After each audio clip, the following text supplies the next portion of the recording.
قصد السبیل، وہ راستہ جو سیدھا انسان کو اپنے منزل مقصود تک پہنچا دے۔ یہ قرآن مجید کی 3 اصطلاحات ہیں، ان پر انسان کا قدم جمع رہے، ادھر ادھر کی پگڈنڈیوں پر وہ کہیں مڑ نہ جائے، نہ وہ نفس امارہ کے سے مرعوب ہو یا مغلوب ہو، نہ ماحول کے غلط اثرات سے متاثر ہو، نہ جذبات کے کسی طوفانی رو کے اندر بہہ جائے۔ اس کے لیے بھی ضرورت ہے ایک مستقل، زندہ، بیدار، حقیقی تعلق مع اللہ کی۔ اس تعلق مع اللہ کا بھی سب سے بڑا ذریعہ، سب سے اعلیٰ وسیلہ یہ نماز ہے۔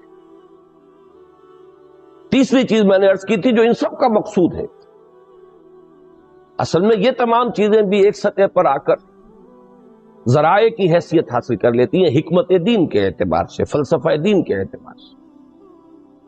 ان سب کا اپنا ایک ہدف ہے اور اپنا ایک مقصود ہے، اور وہ ہے انسان کی روحانی ترقی، جس کے لیے تعبیر میں نے کل کی تھی اس اصطلاح کے حوالے سے جو حدیث نبوی میں آئی ہے، یتقرب الی عبدی بالنوافل وبالفرائض، تقرب الی اللہ سے قریب ہوتے چلے جائیں۔ اور یہ کوئی مادی قرب کا مسئلہ نہیں ہے، کوئی زمانی یا مکانی فصل ہمارے اور اللہ کے مابین موجود نہیں ہے۔ ہوا معکم اینما کنتم نحن اقرب الیہ من حبل الورید، لیکن یہ کہ ذہول، عدم توجہ، دوسری چیزوں میں دل کا لگ جانا اس طور سے کہ پھر محبت خداوندی کے لیے دل میں جگہ نہ رہنا، یہ چیزیں جو انسان کو اپنے رب سے دور کر دیتی۔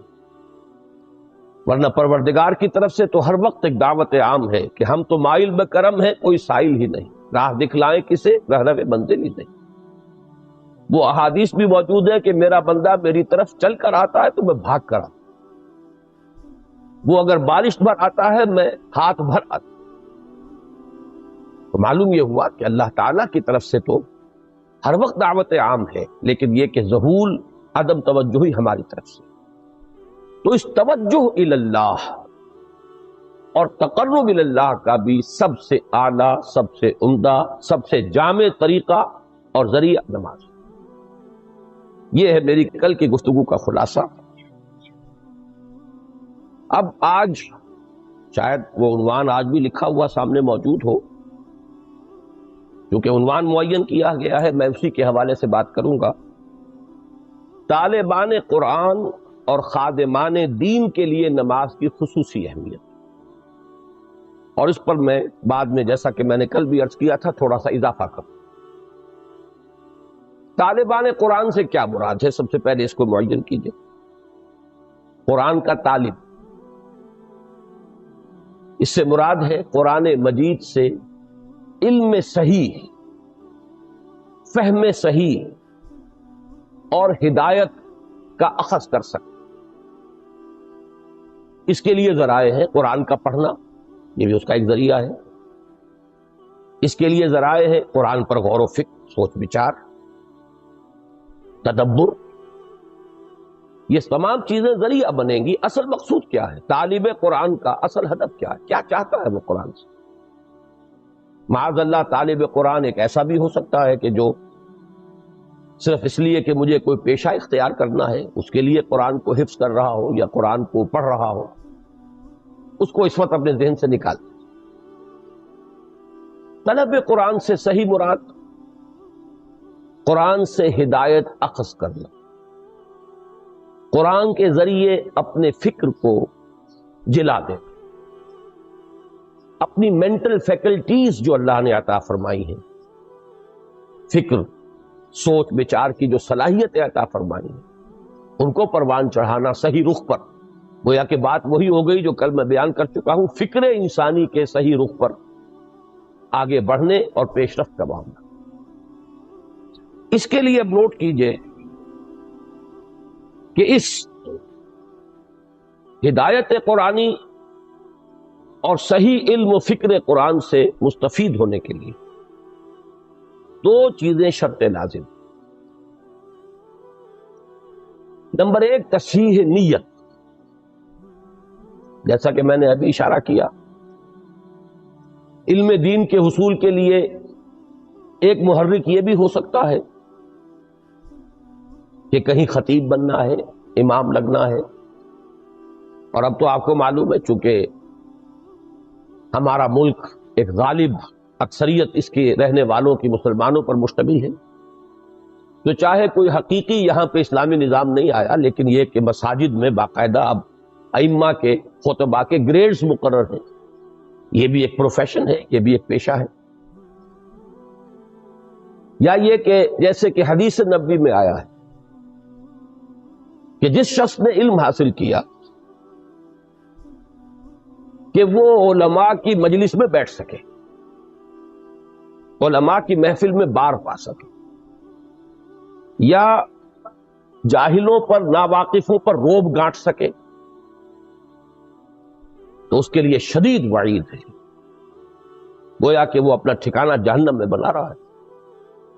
وہی علم کے جس کی بڑی فضیلت ہے، جس کی بڑی اہمیت ہے، جس کے بارے میں یہاں تک فرمایا گیا کہ عالم کے دوات کی سیاہی اور شہید کا خون یہ ہم وزن ہے اللہ کے میزان میں، اور ساری رات عبادت میں کھڑے رہنے سے اس رات کا 1 گھنٹہ علم کی کہ درس و تدریس پڑھنے پڑھانے میں صرف کر دینا افضل ہے۔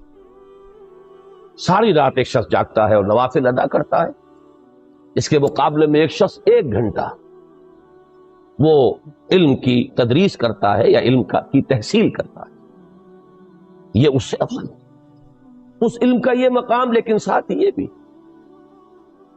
کہ لیماری بہ السفہاء او لیجاری بہ العلماء، اگر مقصد یہ ہو کہ انسان علماء کی محفل میں بیٹھ سکے، ان کی اصطلاحات میں گفتگو کر سکے، یہ نہ محسوس ہو کہ یہ شخص جو ہے یہ تو ہمارے مابین بیٹھنے کے قابل نہیں ہے، یہ ہماری اصطلاحات سے واقف نہیں ہے، اس لیے کچھ چیزوں کا علم حاصل ہو جائے، یا یہ کہ جو بے علم لوگ ہیں ان پر انسان دھونس جما سکے، روب گانٹ سکے۔ اس کے برعکس وہ حدیث بھی میں نے آپ کو سنائی ہے کہ حضور صلی اللہ علیہ وسلم نے فرمایا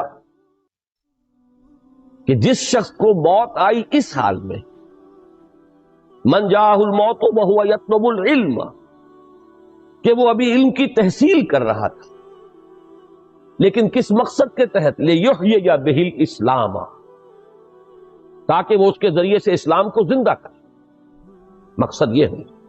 فبینہ وبین النبیین درجۃ واحدۃ فی الجنہ، تو ایسے شخص کے اور انبیاء کرام کے درمیان جنت میں صرف 1 درجے کا فرق رہ جائے۔ تو معلوم ہوا کہ تصحیح نیت اس کی بڑی اساسی اہمیت ہے طلب علم میں، اور اس تصحیح نیت کے لیے لازم ہے وہی دوام ذکر الہی، دل کا اللہ کے ساتھ متعلق رہنا۔ مجھے لفظ ایک یاد آیا، ایک حدیث میں آیا ہے قلبہ معلق بالمساجد۔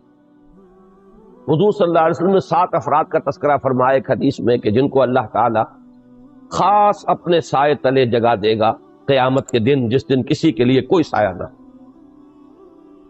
ان میں سے ایک وہ بھی ہے، ایک ایسا شخص کہ جس کا دل مسجدوں ہی میں اٹکا رہتا ہے، وہ اگر نکلتا ہے باہر اپنی ضروریات کے لیے، آخر معاش کی بھاگ دوڑ ہے اور ذمہ داریاں ہیں، لیکن دل وہیں اٹکا رہتا ہے کہ جیسے ہی اذان کی آواز آتی ہے لپکتا ہے، جیسے کہ مچھلی جو ہے، جسے آپ کہتے ہیں ماہی بے آب، مچھلی کو اگر آپ پانی سے نکال لیں گے تڑپے گی۔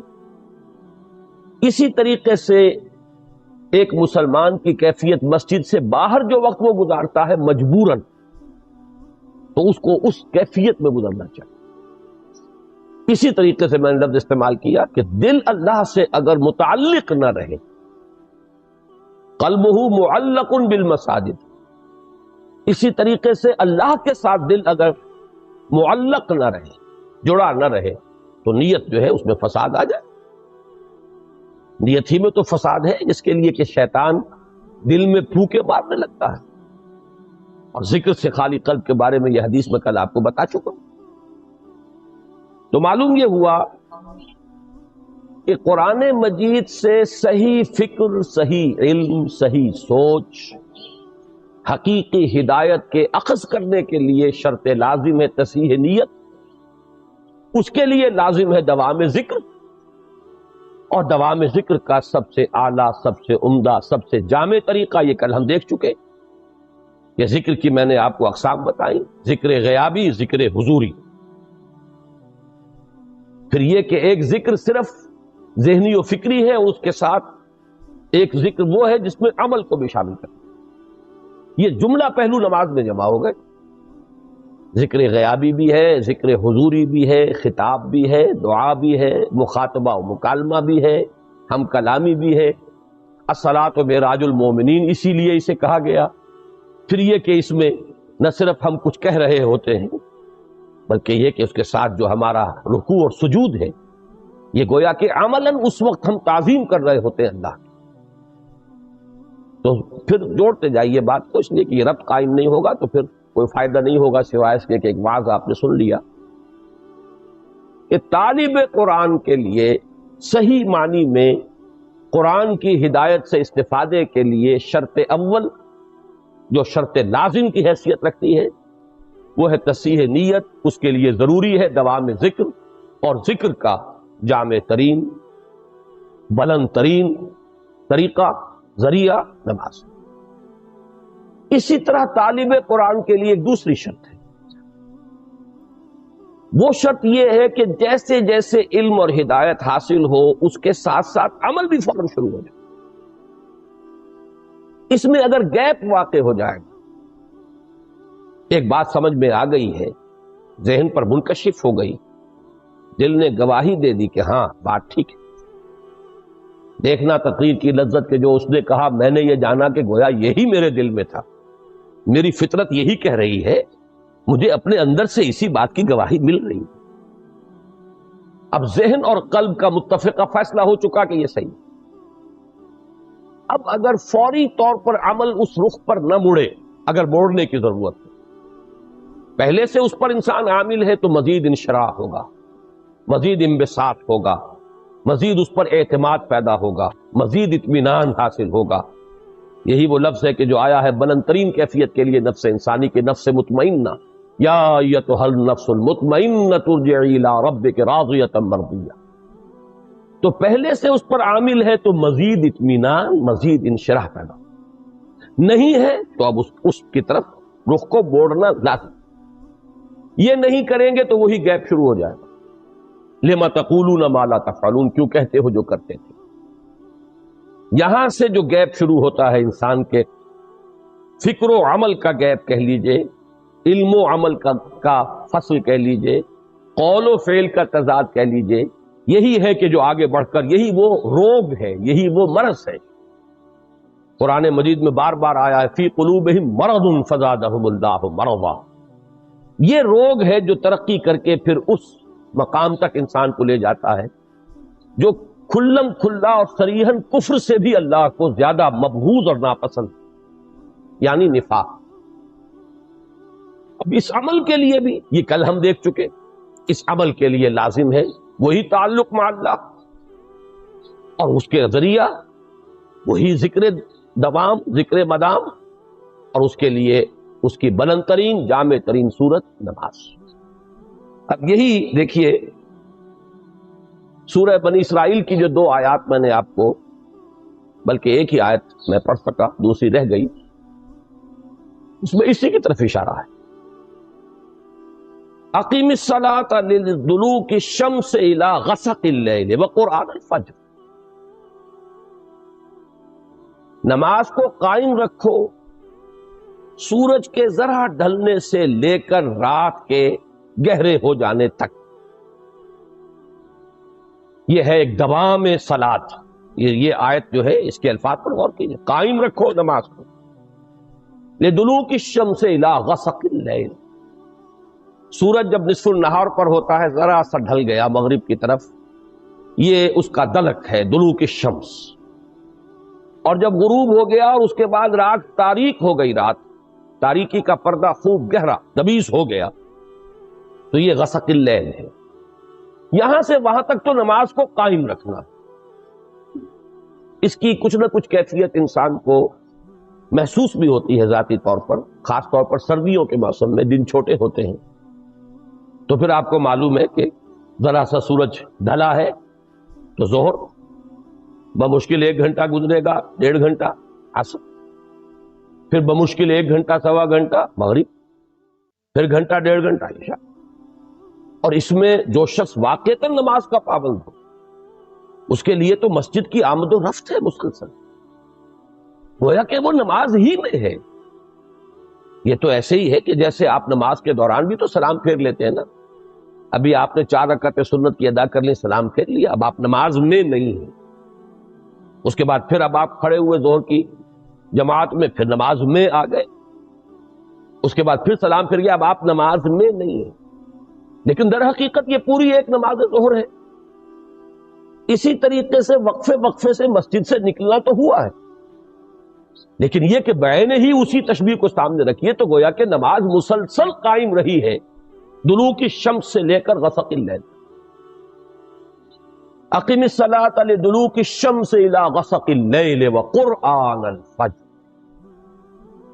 خاص طور پر اب فجر کی نماز کا علیحدہ سے تذکرہ کیا گیا، اس میں چونکہ طول قنوت یعنی زیادہ دیر تک کھڑے رہنا، لمبی قرات، یہ گویا کہ اس کے لوازم میں سے، اسی لیے صلاۃ الفجر نہیں کہا اسے، وقرآن الفجر، اور التزام رکھو فجر کو قرآن کا، یعنی نماز میں قرآن مجید کو زیادہ سے زیادہ پڑھنا، زیادہ سے زیادہ اس کی تلاوت۔ ان قرآن الفجر کان مشہودا، مشہودہ کے بارے میں کئی تفسیری اقوال ہیں۔ فجر کے وقت کا یہ قرآن کا پڑھنا مشہود ہے، اور مشہود کے ایک معنی یہ ہے کہ قلب حاضر ہوتا ہے، استحضار ہوتا ہے، طبیعت تر و تازہ ہوتی ہے، تکان نہیں ہوتی، کسل نہیں ہوتا، رات بھر آپ نے نیند لی ہے، اب آپ فریش ہیں، تر و تازہ ہیں، تو آپ کے تمام جو قوائے باطنی ہیں، جو آپ کی فیکلٹیز ہیں آپ کے اندر، وہ بیدار ہیں، اور وہ گویا کہ اس کے لیے ریسیپشن جو ہے ان تمام چیزوں کا جو قرآن کے اندر سامنے آ رہی ہیں، اس کے لیے بہترین اور سازگار ماحول۔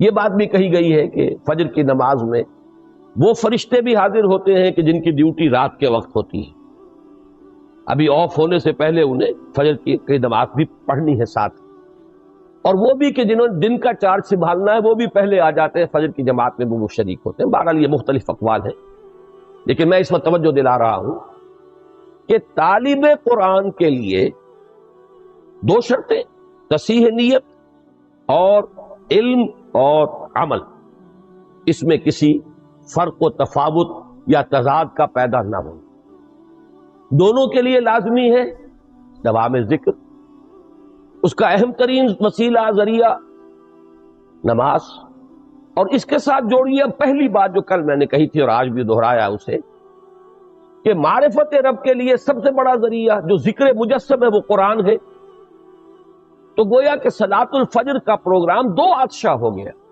اب یہ صرف صلاۃ نہیں ہے بلکہ اس کے ساتھ چیزیں جوڑ دی گئیں، جو مجسم ذکر ہے قرآن، اور جو ذکر کا سب سے زیادہ جامع اور بلند ذریعہ ہے، ان دونوں کو جمع کر دیا گیا، وقرآن الفجر ان قرآن الفجر کان مشہودا۔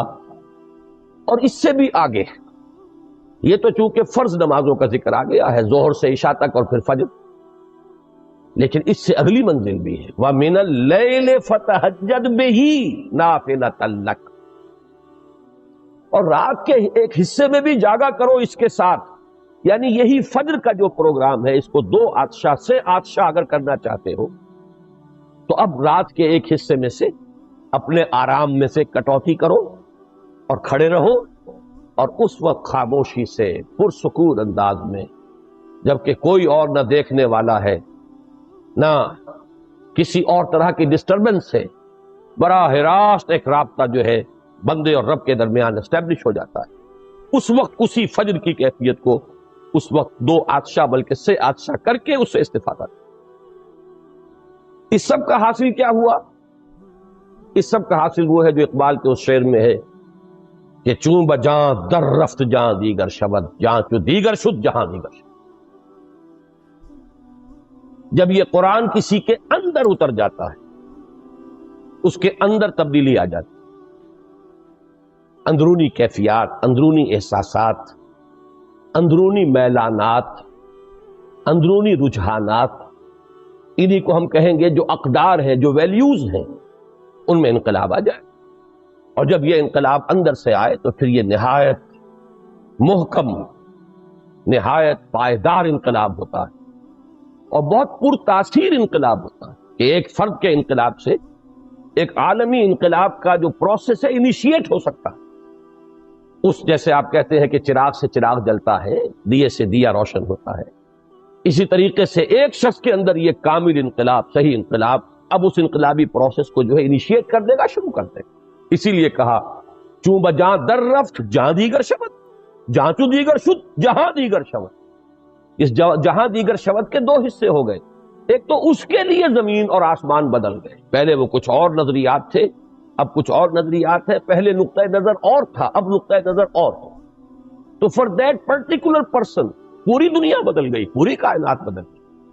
اور ایک یہ کہ پورے اس دنیا میں انقلاب برپا کرنے کے عمل کا بھی آغاز ہو۔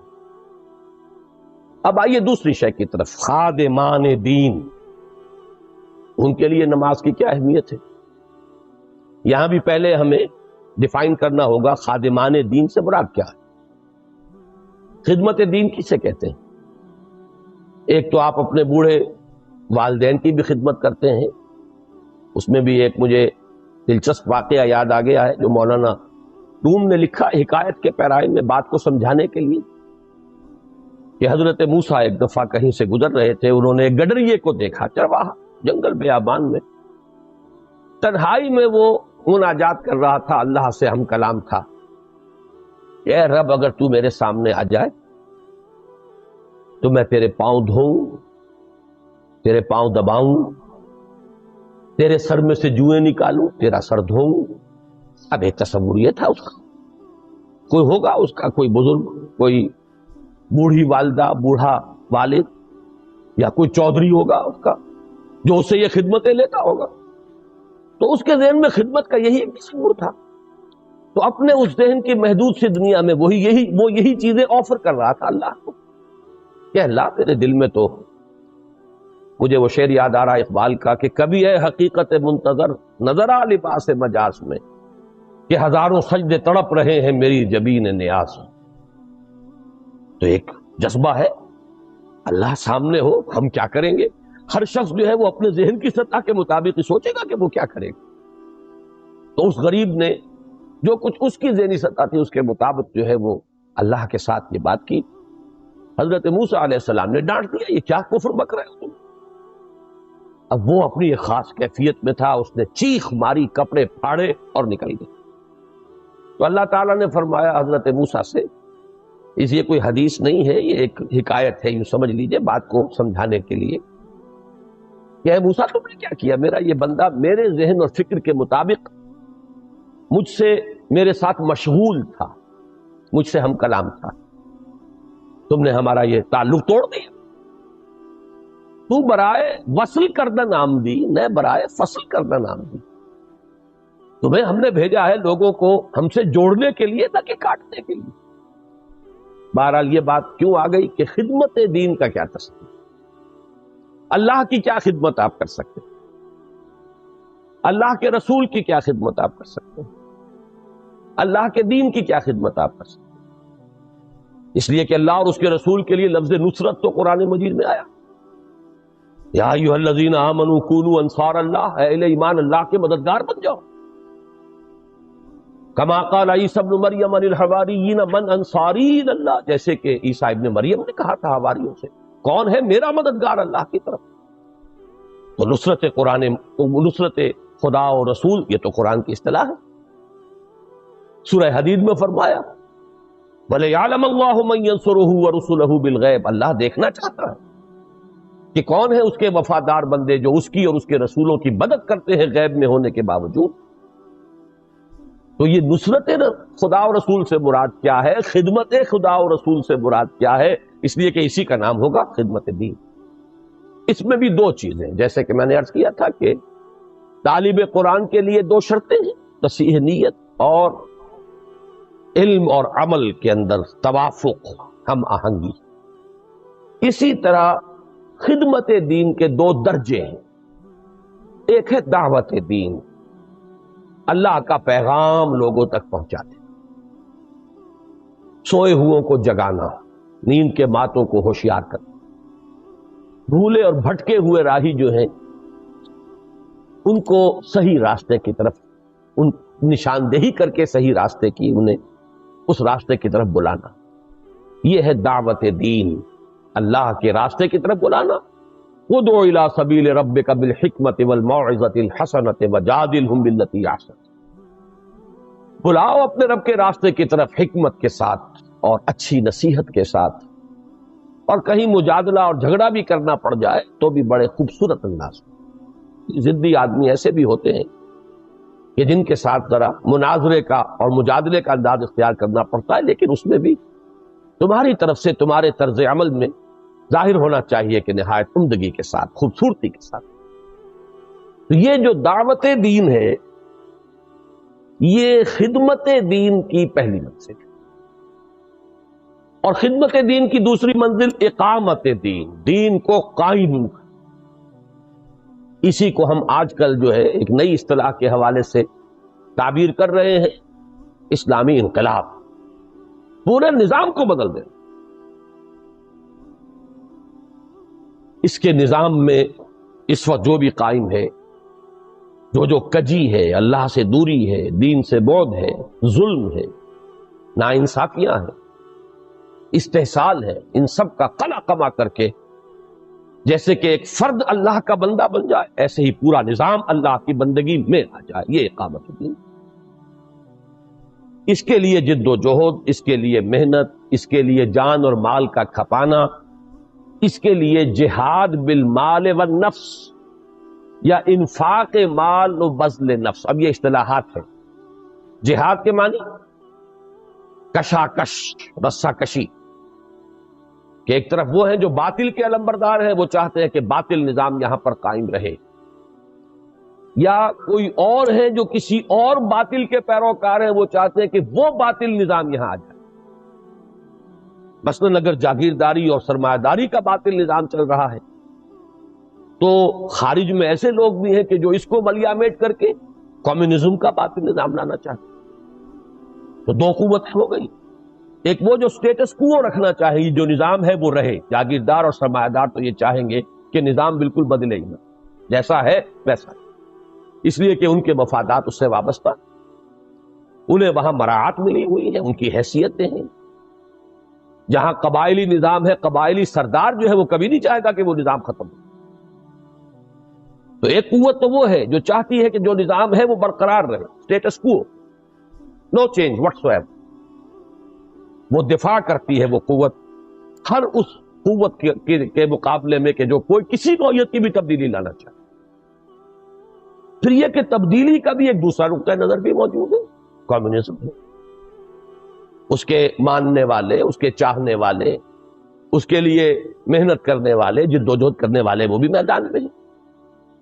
اب اس حال میں جو اللہ کے چاہنے والے، اللہ کے دین کے ماننے والے، اللہ کے دیے ہوئے نظام کو برپا کرنے کی جد و جہد کریں گے تو رسہ کشی تو ہوگی، کشاکش ہو کر رہے گی۔ اس کشاکش کے لیے قرآن مجید نے دو اصطلاحات استعمال کی ہیں، یا تو جہاد، اور جہاد میں دو چیزیں کھپیں گی، جان اور مال، تو جہاد بالمال والنفس، یہ ایک اصطلاح ہے۔ نمبر دو انفاق، انفاق کے معنی کیا ہے؟ کھپا دینا، خرچ، جان کا کھپانا، مال کا کھپانا، انفاق مال و بذل نفس، یہ میں نے وضاحت کر دی اصطلاحات۔ تو گویا کہ خدمت دین سے مراد ہیں یہ۔ اب اس کے لیے لازم ہے مسلسل جد و جہد، مسلسل کشاکش، مسلسل کشمکش، مسلسل قربانی، مسلسل مقابلہ۔ اس کے لیے قرآن مجید کی اصطلاح ہے صبر و مصابرت۔ یا ایھا الذین آمنوا اصبروا وصابروا ورابطوا واتقوا اللہ۔ لعلکم تفلحون. اہل ایمان صرف صبر کرو، ڈٹے رہو، جمے رہو، ہر نوع کی مخالفت کو جھیلو، تکلیف کو برداشت کرو، جو مصیبت آئے جھیلو، جو قربانی دینی پڑے دو. یہ ہے سب.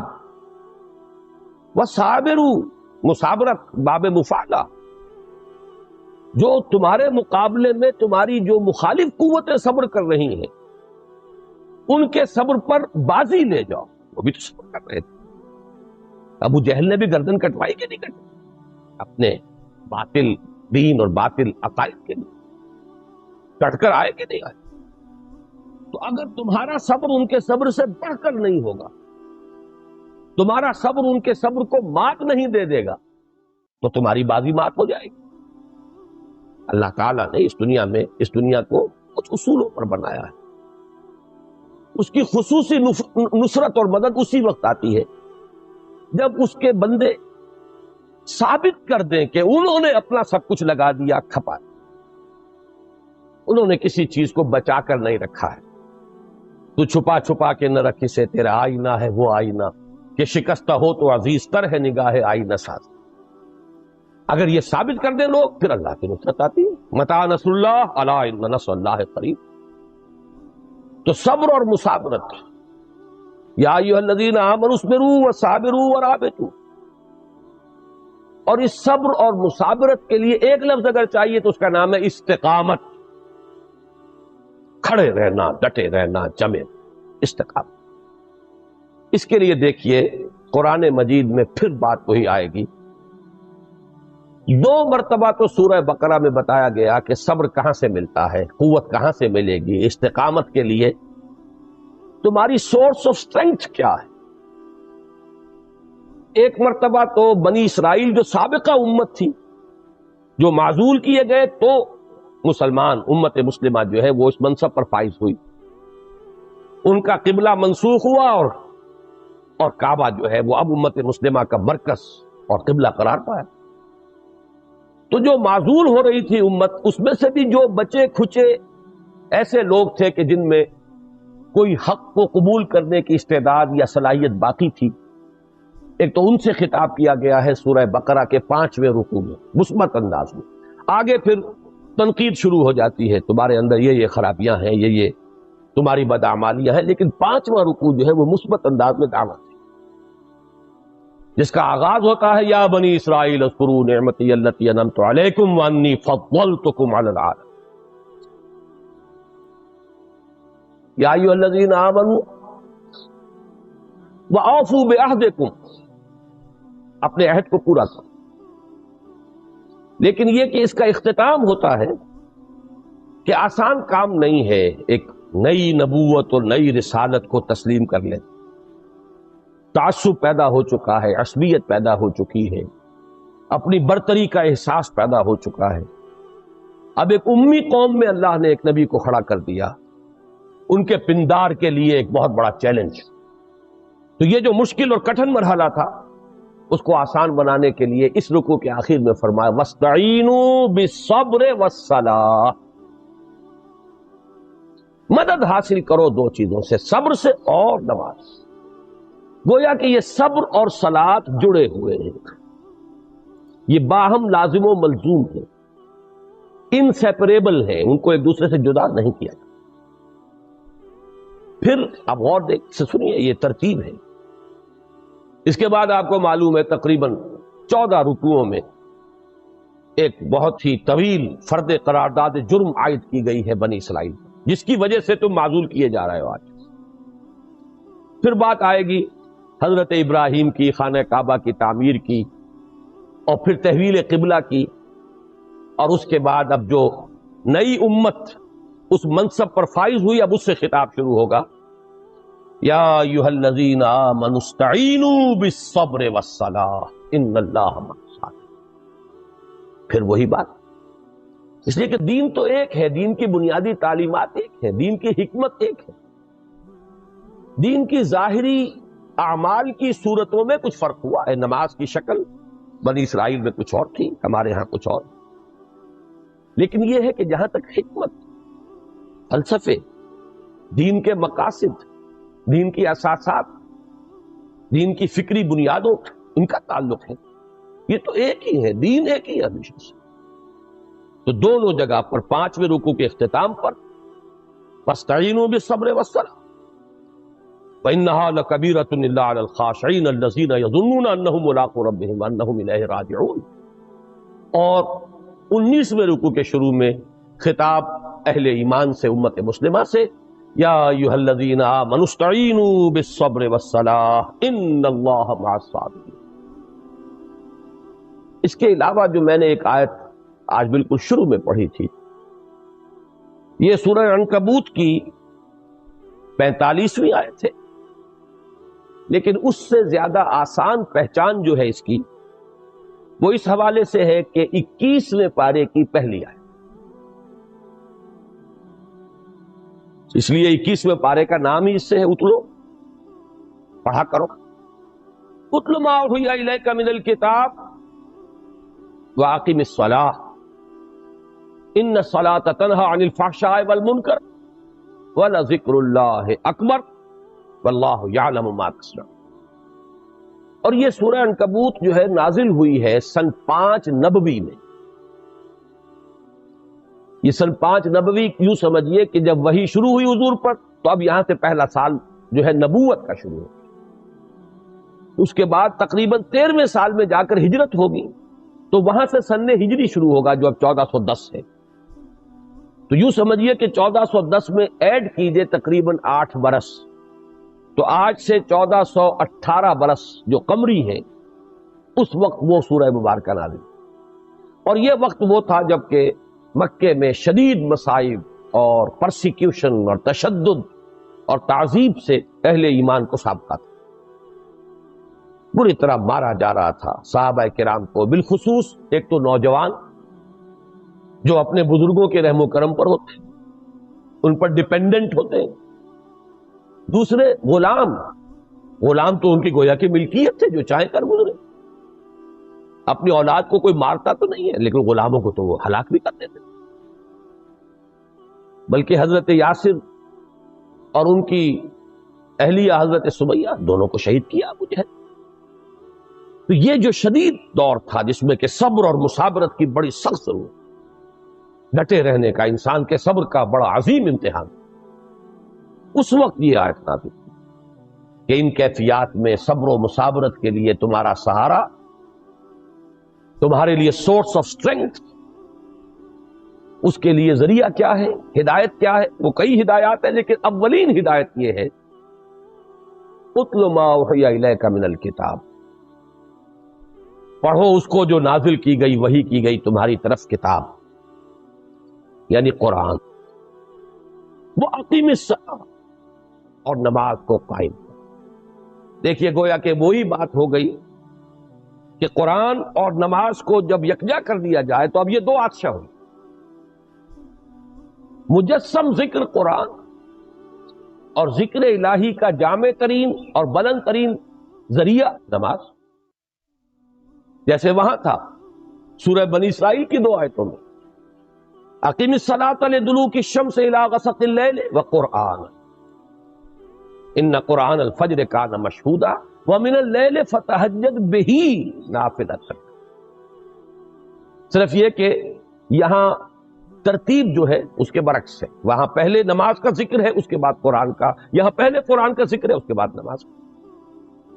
اتل ما اوحی الیک من الکتاب واقم الصلاۃ ان الصلاۃ تنہی عن الفحشاء والمنکر۔ یہ نماز بے حیائی کے کاموں سے اور منکر بدی کے کاموں سے روکنے والی ہے، بشرطے کہ وہ نماز ہو، وہ محض ایک رسم نہ ہو، رہ گئی رسم اذاں روح بلالی نہ رہی، فلسفہ رہ گیا تلقین غزالی نہ رہی۔ اگر وہ نماز شعور کے ساتھ ہے، اپنی تمام باطنی کیفیات کے ساتھ ہے، اپنی تمام ظاہری قیود اور ظاہری جو اس کے آداب ہیں ان کے ساتھ ہے، تو اس کا لازمی نتیجہ یہ نکلے گا، اللہ تعالیٰ فرما رہے تنہا عن الفحشاء والمنکر، گویا کہ انسان کی ذاتی سیرت و کردار کی تعمیر کے لیے بھی یہی نماز سب سے بڑا ذریعہ۔ والا ذکر اللہ اکبر، یہ آیت بڑی عظیم ہے۔ اللہ کا ذکر بہت بڑی شے ہے، سب سے بڑی شے۔ یہ گویا کہ کل جو کچھ میں نے عرض کیا تھا اور آج جو میں نے آغاز میں اس کا خلاصہ دہرایا ہے، یہ اس کا گویا کہ نہایت جامع الفاظ میں اللہ تعالیٰ کی طرف سے اس کی تعبیر ہے۔ اللہ کا ذکر سب سے بڑی شے، اس لیے کہ حکمت کا پہلا مرحلہ، پہلا مسئلہ معرفت رب، اس کے لیے تذکر بالقرآن، اس کا دوسرا مرحلہ فکر صحیح کی پیش قدمی اور پیش رفت اور عمل صحیح کا برقرار رہنا اور روحانی ترقی، اس کے لیے ضروری دوام ذکر اور ذکر کی بلند ترین اور جامع ترین صورت نماز۔ اس اعتبار سے والا ذکر اللہ اکبر، اللہ کا ذکر سب سے بڑی شے۔ واللہ یعلم ما تصنعون، اور اللہ خوب جانتا ہے جو کچھ کہ تم کر رہے ہیں۔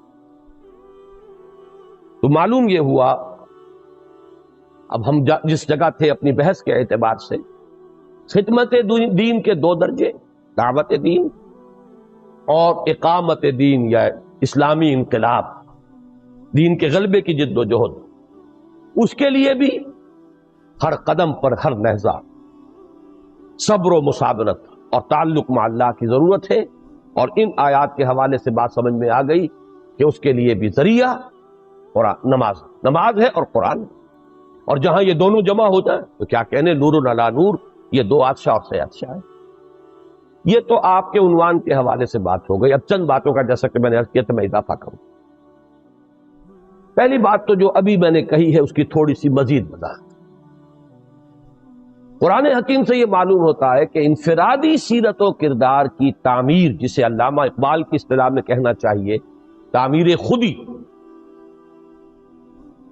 اس کے لیے جو پروگرام اللہ نے دیا ہے، اس کی جو اساسات ہیں، لفظ اساسات کو سیکھیے۔ ایک مکان آپ نے بنانا، سب سے پہلے بنیادیں بھرتے ہیں آپ، بنیاد ہی معین کرے گی کہ اب مکان کا نقشہ کیا ہوگا، اور بنیاد ہی معین کرے گی کہ مکان مضبوط کتنا ہوگا۔ بنیاد آپ نے کسی اور طرز کی رکھی ہے تو عمارت تو کسی اور طرز کی نہیں بنا سکتے، نقشہ تو اب وہی رہے گا جو بنیاد میں پڑ گئے۔ اور مضبوطی کے لیے بھی، عمارت کے لیے اولین اور اہم ترین شے تو اسی بنیاد کی مضبوطی ہے، اساس، بنیاد۔ تو تعمیر سیرت کے لیے جو پروگرام قرآن نے دیا ہے، اللہ نے دیا ہے، اس کی اساس آپ دیکھیں گے کہ اس میں گویا کہ جتنی چیزیں اللہ تعالیٰ نے ہمارے لیے تجویز فرمائی ہیں، ہمیں تلقین فرمائی ہیں، ان میں گویا کہ پورے حصار کی حیثیت، فصیل کی حیثیت نماز کو حاصل۔ اس کے لیے دو مقامات منتخب نصاب میں یہ موجود ہیں، دونوں اسباب ان کی طرف صرف اشارہ کر رہا ہوں کہ سورہ مومنون کا پہلا رکن، قد افلح المومنون الذین هم فی صلاتهم خاشعون، کامیاب ہو گئے وہ اہل ایمان جو اپنی نمازوں میں خشوع اور خضوع اور حضور قلب اور اللہ تعالیٰ کے سامنے حاضر ہونے کا احساس جو ہے وہ موجود رکھتے۔ اور پھر بہت سے اوصاف بیان کر کے آخر میں پھر فرمایا والذین هم علی صلواتهم یحافظون، اور وہ لوگ کہ جو اپنی نمازوں کی محافظت کرتے ہیں، پوری حفاظت۔ ایک میں نماز کے باطن کی طرف اشارہ ہے، باطنی کیفیت خشوع اور خضوع، اور دوسرے میں نماز کے نظام کی طرف اشارہ، اس پر میں ذرا تفصیلی بات بعد میں کروں۔ لیکن معلوم ہوا کہ اس پورے پروگرام کا اول و آخر نماز۔ یہ مضمون اور زیادہ نکھر کر آیا ہے سورہ معارج میں، جہاں انسان کو تعبیر کیا گیا ہے کہ جیسے ایک کچی شے ہے جسے پکانا مقصود۔ ان الانسان خلق ہلوعا، انسان اپنی خلقت کے اعتبار سے، سرشت کے اعتبار سے تھوڑ دلا ہے، کمزور ہے، کم ہمت ہے۔ اس کا مطلب کیا ہے؟ اذا مسہ الشر جزوعا واذا مسہ الخیر منوعا، کو تکلیف آتی ہے تو چیختا پکارتا ہے، نالا و شیون، فریاد، یعنی تحمل نہیں ہے، برداشت، جھیلنے کی صلاحیت اور استعداد۔ اور کچھ مل گیا مال تو پھر بڑا روک روک کر رکھتا ہے، اب بخل ہے، بخیل بن گیا ہے، کسی اور کو اس سے کوئی فائدہ نہ پہنچنا ہے۔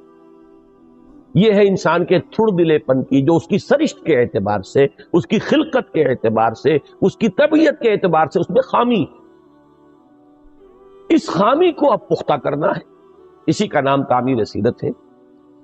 بقول علامہ اقبال کے خام ہے جب تک تو ہے مٹی کا ایک انبار تو، پختہ ہو جائے تو ہے شمشیر بے زنہار تو۔ اس خام ہی کو تو پختہ کرنا ہے۔ یہ میں سے خام جو ہے اسی کو آپ نے اب بنانا ہے، جو کچھ بنانا ہے اسی کو سونا بنائیں گے۔ لہذا اس کا پروگرام شروع ہوا تو یہاں بھی آپ دیکھیں گے کہ اس تعمیر سیرت یا تعمیر خودی یا انسانی شخصیت کی پختگی اور میچورٹی اور استحکام کے پروگرام میں پہلے الذین هم علی صلاتہم یحافظون، جی دائمون، الذین هم علی صلات الا المصلین، بلکہ زیادہ توجہ کے قابل یہ درس ہے کہ یہاں تو گویا کہ مومن اور مصلی، نماز پڑھنے والا، یہ ہمارے پنجاب کے دیہات کا مصلی نہیں، غریب جسے کہ آپ بہت بنظر استحقار دیکھتے ہیں، مصلی۔ مصلی تو بہت بڑی بات ہے قرآن مجید کی روح سے، کہ اس تھڑ دلے پن سے نجات کون پا سکتے ہیں؟ الا المصلین الذین هم علی صلاتہم دائمون، جو اپنی نمازوں پر مداومت، پابندی۔ میں نے جیسا کہ عرض کیا تھا، اس کا مجھے اگلے اپنی گفتگو کے حصے میں ذکر کرنا ہے مزید۔ یہاں سے بات چلی تو پھر اختتام ہوگا اسی پر، والذین هم علی صلاتہم یحافظون اولئک فی جنات مکرمون، جو لوگ اپنی نمازوں کی حفاظت۔ تو پہلی بات نوٹ کر لیجئے کہ تعمیر سیرت، تعمیر شخصیت، تعمیر خودی، انسان کی شخصیت کا پختہ ہونا، اس میں سے خام کا سونا بننا، اس کا سارا جو ہے دار و مدار جس پروگرام پر ہے، اس پروگرام کا اول و آخر نماز ہے۔ گویا کہ اس پورے پروگرام کو اگر ہم ایک شہر سے تعبیر کریں تو اس شہر کی فصیل جو ہے وہ نماز۔ اب آئیے دوسری بات کی طرف، یہ میری گفتگو کا آخری حصہ ہے۔ میں نے عرض کیا تھا کہ 4 باتیں مجھے عرض کرنی ہیں، 2 آپ کے عنوان کے حوالے سے تھی، 2 اضافی۔ ابھی جیسا کہ میں نے 2 مرتبہ اشارہ کیا، قرآن مجید میں صرف نماز ادا کرنے یا نماز پڑھنے کا ذکر کہیں نہیں ہے، نماز قائم کرنا۔ نماز صرف ایک انفرادی شے کی حیثیت سے نہیں فرض کی گئی، اس کا ایک اجتماعی نظام بنایا گیا ہے، اقامت الصلاۃ، نماز کو قائم کرنا۔ اس قائم کرنے میں 2 پہلو ہو جائیں گے، ایک تو ہوگا انفرادی خالص، وہ تو یہ ہے کہ ایک ایک فرد جو کھڑا ہے اس میں خشوع ہو، حضور ہو، استحضار قلب ہو، لیکن نظام جو ہے اس کے لیے ہے وہ محافظت اور مداومت۔ والذین هم علی صلواتہم یحافظون، جو سورہ مومنون میں آیا، اور سورہ معارج میں تو شروع اور آخر میں دونوں میں اسی کا ذکر ہے، الا المصلین الذین هم علی صلاتہم دائمون، اور پھر اختتام پر والذین هم علی صلاتہم یحافظون۔ یہ جو نظام صلاۃ ہے در حقیقت، اس پر ہمارا پورا نظام جو ہے دین کا، وہ اسی بنیاد پر کھڑا ہے، بلکہ یوں کہیے کہ اسی کی ایک پروجیکشن ہے، اسی کی ایک توسیع ہے، اسی کی ایک ایکسٹینشن۔